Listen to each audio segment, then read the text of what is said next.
Nandyal rural police station పరిధిలోని రైతు నగరం శివారు ప్రాంతంలోని శివసాయి గ్రీన్ హోమ్స్ రాత్రి దొంగలు హల్చల్ చేశారు. శివసాయి గ్రీన్ హోమ్స్ నివాసం ఉంటున్న కోదండరెడ్డి దంపతులు రాత్రి సుమారు 8 గంటల సమయంలో పట్టణంలోని నౌమోన్ నగర్ లోని తమ కుమార్తె ఇంటికి వెళ్లారు. ఆ సమయంలో దొంగలు ఇంటికి విద్యుత్ సరఫరా నిలిపివేశారు. అనంతరం ఇంటి తాళాలు పగలగొట్టి ఇంట్లో ఉన్న 20 లక్షలు విలువ గల 30 తులాల బంగారు ఆభరణాలు 15,000 నగదు అపహరించుకుని వెళ్లారు.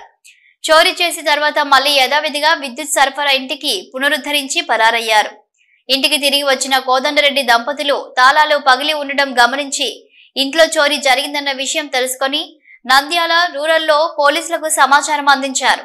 విషయం తెలుసుకున్న Nandyal SDPO Javali Alphonse, rural CI Eswaraiah, CCS పోలీసులు ఘటనా స్థలాన్ని పరిశీలించారు.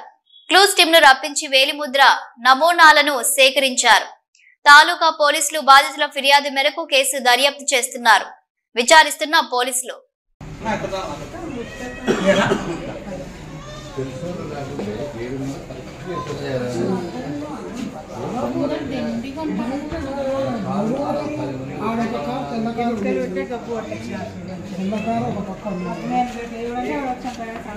दिगो